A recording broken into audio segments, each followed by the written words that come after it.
அனைவருக்கும் வணக்கம். ஓம் சக்தி. இன்றைய தலைப்பு நம்ம பார்க்க போகிற தலைப்பு என்னென்னு பார்த்தோன்னா, சிம்ம ராசி. சிம்ம ராசிக்கு இந்த அஷ்டமத்து சனி இந்த 2025-26 இந்த ஆண்டுகளில் எப்படி பலனளிக்க போகுது அப்படிங்கிற பலனை தான் நம்ம பார்க்க போகிறோம். சரி, நம்ம சிம்மராசிக்காரங்களை பற்றி கொஞ்சம் சொல்லலாம். சிம்மராசிக்காரன் எப்படி இருப்பாங்க அப்படின்னா, எப்போதுமே அந்த இயல்பாகவே அவங்க என்ன செய்வாங்க, தைரியமாக இருப்பாங்க. எந்த விஷயத்தையும் ஒரு ஆளுமையாக தைரியமாக செய்யக்கூடியவர்கள். எந்த ஒரு கஷ்டம் வந்தாலும் மன தைரியத்தோட தாங்கக்கூடிய மன வலிமை உடையவர்கள், உறுதியான மன வலிமை உடையவர்கள். எத்தனை பெரிய விஷயமாக இருந்தாலும், பெரிய ஒரு தவிர்க்க முடியாத ஒரு காரணமாக இருந்தாலும் அதை அசால்ட்டாக அவங்க கையாளக்கூடியவர்கள் இந்த சிம்மராசிக்காரர்கள். இவர்களுக்கு இப்போ தற்பொழுது என்ன நடக்க போகுது அப்படின்னா, அஷ்டம சனி நடந்துக்கிட்டு இருக்கு. எப்படியே வாக்கிய பஞ்சாங்கப்படி இன்னும் நடக்கலை அப்படின்னு சொல்கிறாங்க, திருக்கணிதப்படி நடக்குதுன்னு சொல்கிறாங்க. அப்போ ஆக மொத்தத்தில் இந்த 2 ஆண்டுகளுக்கான பலனை நம்ம இது எப்படி நம்மளுக்கு இருக்க போகுது அப்படிங்கிறது அவரவருக்கு நடக்கக்கூடிய அமைப்பை வச்சு நம்ம எது கரெக்டுன்னு நம்ம கணிச்சிக்கலாம். அதுக்கு அடுத்து இப்போ இதுக்கு எப்படி நம்மளுக்கு என்னென்ன பண்ண போகுது அப்படிங்கிறத பார்க்க போகிறோம். இந்த சிம்ம ராசிக்கு சனி 8ஆம் இடம் அப்படிங்கிற மீன ராசியிலேருந்து சஞ்சாரம் செய்ய போகிறார். இதை நம்ம 8ஆம் இடத்துல இருக்கத்தால் கோச்சார ரீதியாக 8ஆம் இடத்துல போகிறாரு. அதுக்கு 8 தான் என்ன சொல்கிறது, அஷ்டமம் அப்படிங்கிறது சொல்கிறது. அப்போ அஷ்டமத்து சனி அப்படின்னு சோதிடத்தில் கூறுவது ஒரு வழக்கமாக வச்சுருக்காங்க.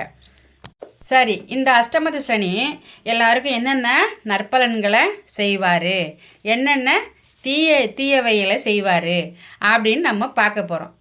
முதல்ல நம்ம இப்போ பார்க்க வேண்டியது என்ன அப்படின்னா, எந்த நற்பலனும் வந்தால் யாரும் நம்மளை யாரும் சோயிடர் போய் கேட்குறது இல்லை. சோயிடர்கிட்ட போயிட்டு நீ நல்லது நடந்துச்சே, ஏன் நீங்கள் சொல்லலை நல்லது நடக்கிறத அப்படி. இப்போ ஒரு முதன்மையாக ஒன்று சொல்லிக்கிறது என்ன அப்படின்னா, இப்போ ஒரு நற்பலன் நடக்குதுன்னு வச்சுக்கோங்க, ஏன் இது நல்லது நடந்திருக்கு அப்படின்னு யாரும் நம்ம எந்த ஜோதிடர்கிட்டையும் போய் யாரும் கேட்க போகிறதில்ல.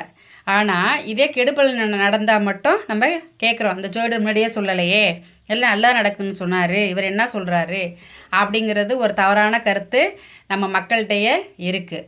அப்போ நம்ம என்னென்ன இப்போ கெடுதல் என்ன நடக்க போகுது அப்படிங்கிறத நம்ம முக்கியமாக எடுத்துக்கணும். ஏன் எடுத்துக்கணும் அப்படின்னா, அதிலேருந்து நம்ம என்ன செய்யணும், அதுலேருந்து கொஞ்சம் நம்மளை பாதுகாத்து தற்காத்து நம்ம அடுத்த கட்டத்தை சுலோவாகவும் பொறுமையாகவும் கையாளக்கூடிய தன்மை இருக்கும். அதால் இதில் என்னென்ன கெடுபலன் இருக்குது அப்படிங்கிறதான் நம்ம முக்கியமாக பார்க்க போகிறோம். அப்போ அதுதான் நடக்கும், அப்படியே நடக்கும் அப்படிங்கிறதெல்லாம் கிடையாது. ஒருவருடைய ஜனன ஜாதகத்தில் எந்த அளவுக்கு சனி பகவான் சுபத்துவமாக இருக்காரோ, சுபத்துவமாக அப்படின்னா ஒரு குரு பார்வை சுக்கிர பார்வையாக அவங்களுடைய ஜனன ஜாதகத்தின்படி தான் அவங்களுக்கு நன்மை தீமை அதிகமாக நடக்கிறதும் கம்மியாக நடக்கிறதும் அவங்களுடைய பிறந்த ஜாதகத்தை வச்சு தான் சொல்ல முடியும். இது அஷ்டம சனி அப்படிங்கிறது என்னன்னா, நம்ம இந்த கோச்சார ரீதியாக தான் இதை பற்றி நம்ம விரிவாக பார்க்க போகிறோம். இதில் துல்லியமாக நடக்கும் அப்படிங்கிறது இல்லை, ஒரு இதுதான் பொது பலன். இதில் எல்லாருக்கும் அப்படியே நடக்குமா அப்படின்னு கேட்டாலும் நடக்காது, எல்லாருக்கும் நடக்காதா அப்படின்னு இல்லை. இதில் வர்ற கெடுபலன்கள் இது தான் இருக்குது, இவ்வளவு நீங்கள் பாதுகாப்பாகவும் பத்திரமாக இருக்கணும் அப்படிங்கிறது தான் இந்த பதிவோடைய நம்மளுடைய கருத்து முன்வைக்கிறேன். அடுத்து என்ன பார்க்க போகிறோன்னா, இப்போ இந்த சனி பகவான் 8ஆம் இடத்துல சஞ்சாரம் பண்ணுறாரு சிம்ம ராசிக்கு. இன்னும் ஒன்று முக்கியமான பதிவு என்னென்னா, இந்த சிம்ம ராசியில் தனது ராசியிலே இப்போ தற்பொழுது யார் சஞ்சாரம் பண்ணுறாங்க அப்படின்னா, 2026 டிசம்பர் வரையும் கேது பகவான் தனது ராசியிலேயே இருக்கார், சிம்ம ராசியிலேயே இருக்கார். அதையும் நம்ம முதல்ல தெரிஞ்சுக்கணும். அந்த கேது 2026 டிசம்பர் வரை தனது சிம்ம ராசியிலேயே சஞ்சாரம் செய்கிறதால தற்பொழுது சிம்ம ராசிக்கு எந்த ஒரு தெளிவான ஒரு கரெக்டான முடிவை அவங்களால எடுக்க முடியாது. மனசு கொஞ்சம் தடுமாற்றம் ஏற்படும். ஒரு பெரிய ஒரு முடிவு எடுத்து இதை தெளிவாக செய்யணும், ஒரு செயலில் இறங்கணும் அப்படின்னா கொஞ்சம் அவங்க யோசிக்கக்கூடிய தன்மையை இந்த கேது பகவான் கொடுக்கக்கூடிய வாய்ப்பும் இருக்குது. இந்த சிம்மராசி அப்படின்னா, சிம்மராசி என்னென்ன நட்சத்திரம் அப்படின்னு கேட்டால், மகம், பூரம், உத்திரம் இந்த மூணு மூணு நட்சத்திரக்காரங்களுக்கு தான் இதனுடைய பலன். இந்த கேது பகவான் ராசியில் இருக்காரா, இந்த 8ஆம் இடத்து இந்த அஷ்டம சனியாலையும் இவங்களுக்கு உடல் ஒரு சோர்வடையக்கூடிய வாய்ப்பை ஏற்படுத்தும்.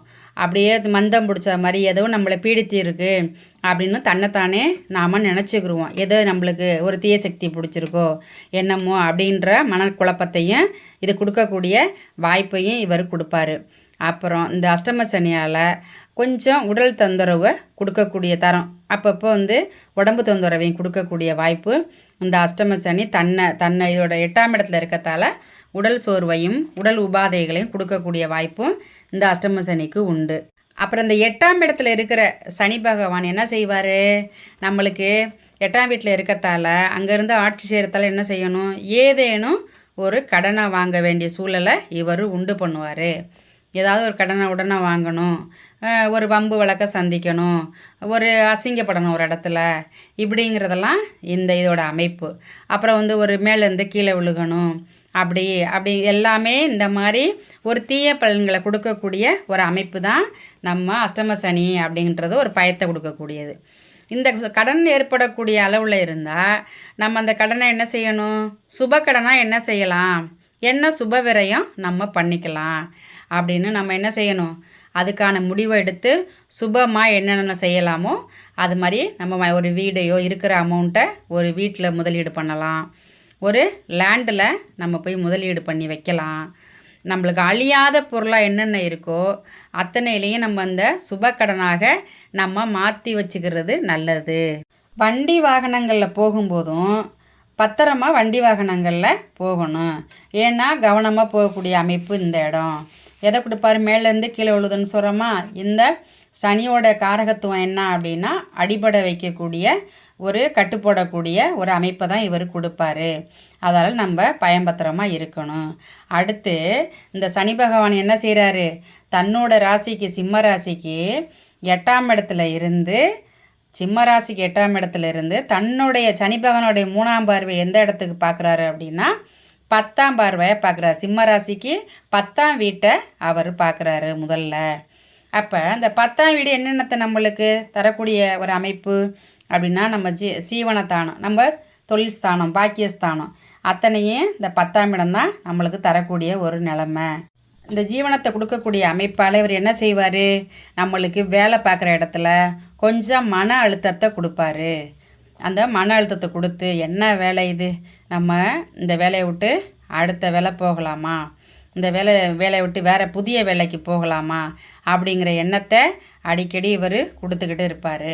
அப்போ நம்ம என்ன செய்யணும், அந்த வேலையில் தக்க வச்சுக்க, அந்த பார்க்குற வேலையவே நம்ம தக்க வச்சுக்க நம்ம முயற்சி பண்ணணும். அடுத்த வேலைக்கு நம்ம போகலாம் அப்படின்ற ஒரு ஐடியா வச்சுருந்தோன்னா அங்கே போய் நம்மளுக்கு நிம்மதியற்ற தன்மையை தான் அவருக்கு கொடுப்பாரு. அப்போ அதுக்கடுத்து ஒரு என்னென்னா அரசாங்கத்தில் கவர்மெண்ட்டில் வேலை செய்கிறவங்க என்ன செய்யணும், ரொம்ப எதுலேயும் ஊழல் பண்ணாத அளவுக்கு, எதுலேயும் பிடிபடாமல் எதை நம்ம நற்பலனாக வச்சுக்க முடியுமோ, நல்லபடியாக அந்த வேலையை தக்க வச்சுக்க முடியுமோ அந்த அளவுக்கு நம்ம தக்க வச்சுக்கிறணும். ஏன்னா வேலையை இவர் கெடுக்கக்கூடிய அமைப்பையும் இவர் செய்வார்.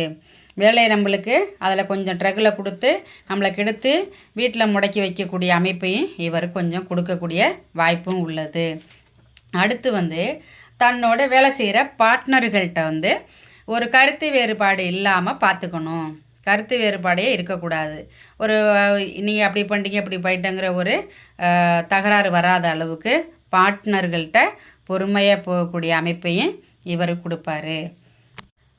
எது நடந்தாலும் இன்னொரு அமைப்பு என்ன அப்படின்னு பார்த்தோன்னா 11ஆம் வீட்டில் கோச்சார ரீதியாக 11ஆம் வீட்டில் தற்பொழுது குருவும் சுக்கிரனும் இருக்காங்க. அப்போ இருக்கும்போது என்ன செய்வாங்க, நல்ல லாபத்தை தான் தற்பொழுது கொடுத்துக்கிட்டு இருக்கோம். நல்ல லாபம் வரும், நல்ல வருமானம் வரும், எல்லாமே சுபமாக தான் தனலாபம் போயிட்டுருக்கும். இவ்வளவு வந்தாலும் நம்ம சேமிக்க முடியாத அளவை இவர் விரைய செலவாக கொடுத்துக்கிட்டு இருப்பார். ஒரு சேமித்து வச்சுட்டு ஒரு அடுத்த கட்டம் பண்ணணுன்ட்டு ஒரு நல்லபடியாக சேமிக்கக்கூடிய அமைப்பை இவர் கொடுக்கக்கூடிய அமைப்பு தான் இந்த சனி பகவான் செஞ்சிகிட்டு இருப்பார். அடுத்தபடியாக என்ன அப்படின்னா இந்த சனி பகவான் தன்னுடைய 7ஆம் பார்வையாக எந்த வீட்டை பார்ப்பார், சிம்ம ராசிக்கு 2ஆம் வீட்டை பார்ப்பார். அப்போ ராசிப்படி தான் நம்ம சொல்லிட்டு வரோம். அப்போ இதை என்ன செய்யணும், குடும்பத்தில் கொஞ்சம் மனஸ்தாபம் ஏற்படும். கணவன் மனைவிக்கிடையே கருத்து வேறுபாடு வரவும் இது வாய்ப்பு உள்ளது. இது என்ன செய்யணும், அதுக்கு தகராறு வீட்டில் சண்டை வம்பு இல்லாமல் ஒருத்தர் சந்தேகப்படக்கூடிய அமைப்பு எல்லாம் இல்லாமல் கொஞ்சம் சுபத்துவமாக முடிச்சுக்கணும். சுமூகமாக பேசி கடுமையான வாக்குவாதங்களில் ஈடுபடாமல் ரெண்டு கணவன் மனைவிக்கிடையே ஒற்றுமையாக குடும்பம் பண்ணக்கூடிய அமைப்பையும் நம்ம பார்த்துக்கணும். அடுத்து தனம் 2ஆம் இடத்துல தனஸ்தானம்னு சொல்கிறது. அந்த தனஸ்தானத்தையும் இவர் கெடுக்கக்கூடிய அமைப்பை கொடுப்பாரு. இந்த தனத்தை கெடுத்துக்காத அளவுக்கு நான் முன்னாடியே சொன்ன மாதிரி செய்கிற வேலைகளை கவனமாக தக்க வச்சுக்கிட்டு நல்லபடியாக நம்ம அந்த வேலையை நம்ம தொடங்கி நல்லபடியாக செஞ்சுக்கிட்டு இருக்கக்கூடிய வாய்ப்பையும் இவர் கொடுக்குறாரு. அப்போ அந்த வேலையை நம்ம தக்க வச்சுக்கணும். இந்த வேலை அந்த வேலை அப்படின்னு அடுத்தடி வைக்கணும்னு ஆசைப்படக்கூடாது. அடுத்தவர்கள்ட்ட பேசும்போது ஒருத்தங்கள்ட்ட வாக்குவாதமோ விவாதமோ பண்ணவே கூடாது. நம்ம என்ன செய்யணும், பேசும்போது நிதானமாக வார்த்தைகளை விடணும். ரொம்ப அதிகமாக வாக்குவாதம் பேசுகிறோம், ஒரு 10 பேர் இருக்கும்போது நம்ம அந்த இடத்துல ஒரு கருத்து சொன்னால் கூட நம்ம நல்ல கருத்தே சொல்லுவோம். ஆனால் மற்றவர்களுக்கு நம்ம சொல்கிறதுல என்ன இவங்க எப்படி சொல்லலாம், நீ எப்படி சொல்லலாம் அப்படின்ற ஒரு தகராறு வரக்கூடியதையும் இவர் கொண்டாந்து விடுவார். அதால் வார்த்தைகள் விடுறதுலையும் ரொம்ப கவனமாக பார்த்து நம்ம வார்த்தைகளை பேசக்கூடிய அமைப்பையும் இந்த 7ஆம் பார்வையாக சனி பார்க்குறதால நம்மளுக்கு கொடுக்கக்கூடிய சிம்மராசிக்காரங்களுக்கு நடக்கக்கூடிய வாய்ப்பு உள்ளது. அடுத்து என்ன அப்படின்னா, அக்கம் பக்கம் இருக்கவங்கள்ட்ட கொஞ்சம் அனுசரித்து நம்ம போகணும். ஏன்னா வாக்குவாதத்தில் ஈடுபடக்கூடிய அமைப்பு இருக்குல்ல, அப்போ அக்கம் பக்கத்தில் உள்ளவங்கள்ட்ட நல்லா அனுசரணையாகவும் இருக்கணும். ஒரு எல்லா இடத்துலையுமே நம்ம ஒரு தொழில் ஸ்தானத்துலேயும் சரி, தனம் சம்பாதிக்கக்கூடியதையும் சரி, வேலையை விட்டு நம்ம போகணுன்ற எண்ணமும் நம்மளுக்கு இப்போ சொன்ன பதிவின் மூலம் வரக்கூடாது. அடுத்து நம்ம வாக்குவாதத்தில் ஈடுபடுறதோ வாயை ரொம்ப அமைதியாக கட்டுப்படுத்திக்கிறதோ நம்மளுக்கு நல்லது. அடுத்து சனி பகவான் 10ஆம் பார்வையாக எந்த இடத்த பார்க்குறாரு, சிம்மராசிக்கு அஞ்சாம் வீட்டை சிம்மராசிக்கு பார்க்குறாரு. இந்த 5ஆம் வீடு என்ன செய்யும் அப்படின்னா, இந்த 5ஆம் வீடுங்கிறது ராசி அதுபடி சொல்லணும் அப்படின்னா, நம்ம பிள்ளைங்களால் நம்ம பிள்ளைங்கள்லாம் இப்படி இருக்கே அப்படிங்கிற பெரியவர்களுக்கெல்லாம் என்னது மன கவலை ஏற்படக்கூடிய அமைப்பு. நம்ம பிள்ளைங்கள்லாம் அப்படி இருக்குது, அந்த பிள்ளை இப்படி இருக்குது, இந்த பிள்ளை வாழ்க்கை சரியில்லை, அந்த பிள்ளை நல்லா படிக்கலை, இந்த பிள்ளை நல்லா குடும்பம் பண்ணலை அப்படின்னு நம்ம எல்லாருக்கும் ஒரு பிள்ளைங்களால் ஒரு மனக்கவலை வரக்கூடிய ஒரு காலகட்டம் இந்த காலகட்டம். அடுத்து என்ன கொடுக்கும் அப்படின்னா, இப்போ குழந்தை இல்லாதவங்களுக்கு இவர் கல்யாணம் பண்ணவங்களுக்கு கொஞ்சம் லேட்டாக குழந்தை பிறக்கலாம். இந்த சிம்மராசிக்காரங்களுக்கு கொஞ்சம் லேட்டாக குழந்தை பிறக்கலாம், ஆனால் பிறக்கும் அப்படிங்கிறத இப்போ என்னன்னா 11ஆம் வீட்டில் குருவும் சுக்கிரனும் இருந்து நேரடியாக 7ஆம் பார்வையாக 5ஆம் இடத்தை பார்க்குறதால சுபத்துவமாக நடக்கலாம். ஆனாலும் இந்த அஷ்டம சனியால் கொஞ்சம் நம்மளுக்கு பாதிப்பை தான் கொடுக்கக்கூடிய அமைப்பையும் இவர் கொடுப்பார். இப்போ இந்த குழந்தைங்களால் வர்றது பூர்வ புண்ணியஸ்தானம் அப்படின்னா, பூர்வ புண்ணியத்தில் நம்மளுக்கு என்ன ஒரு சொத்து சுகம் நம்மளுக்கு வர்றதுனாலும் ஒரு அதுலேருந்து நம்மளுக்கு கொஞ்சம் தடங்கள் ஏற்படக்கூடிய வாய்ப்பை கொடுத்தாலும் குருவும் சுக்கிரனும் இருந்து அந்த இடத்த சுபத்துவமாக தான் மாற்றிக்கிட்டு இருக்காங்க. அதுக்கடுத்து என்ன பார்க்க போகிறோம்னா, பெரியவர்கள் என்ன செய்யணும், பெரியவர்கள் தனது உடம்பை நல்லா போய் அடிக்கடி செக் பண்ணிக்கணும். உடம்பை ஹெல்த்தை மட்டும் நல்லபடியாக பார்த்துக்கணும். ஒரு 50 வயசுக்கு மேலே உள்ளவங்க, 50-55 வயசுக்கு மேலே உள்ளவங்கெல்லாம் உடம்பை பத்திரமா பார்த்துக்கணும். எல்லா செக்கப்பும் பண்ணி உடம்பை கவனமாக கவனிச்சுக்கிறக்கூடிய ஒரு காலகட்டம் இந்த காலகட்டம். அஷ்டம சனி அப்படின்னா 7.5 வருஷம் 7.5 சனி கொடுக்கக்கூடிய ஒரு பாதிப்பை இந்த அஷ்டம சனி தன்னுடைய 2.5 வருஷத்துக்கு எல்லாத்தையும் கெடுப்பார். இதை கெடுப்பார், செய்வார், அப்படி இப்படின்னு எல்லாமே நெகட்டிவாக நான் சொல்கிறேன்னு நீங்கள் யோசிக்க வேண்டாம். இதெல்லாம் பத்திரமா இருக்கக்கூடிய அமைப்புக்காக இதெல்லாம் நம்ம சொல்ல வர்றோம் அப்படிங்கிறதா இந்த பதிவே. நல்லது நடந்தால் இறைவன் நல்லது நடந்தால் ஆட்டோமேட்டிக்காக இறைவன் புண்ணியத்தில் எல்லாமே நல்லது நடக்கட்டும். ஆனால் தீமைகள் நடக்காமல் நம்ம எந்தெந்த அளவு எந்தெந்த இடத்துல நம்ம முக்கியமாக பாதுகாப்பாக இருக்கணுமோ அதை மட்டும்தான் நம்ம சொல்லிக்கிட்டு வர்றோம். அப்படிங்கிறப்ப இதில் வந்து இப்போ குழந்தை இல்லை அப்படின்றதெல்லாம் நம்ம நினைக்க வேண்டியதில்லை. கண்டிப்பாக குழந்தையெல்லாம் இருக்கும். எது என்ன அப்படின்னாலும் வெளிநாட்டுக்கு போகிறேன், வெளிநாட்டுக்கு பணம் கட்டி வெளிநாடு போகிறேங்கிறது வேலையை இப்போ வச்சுக்கக்கூடாது. இந்த அஷ்டமசனியில் செய்யக்கூடாது.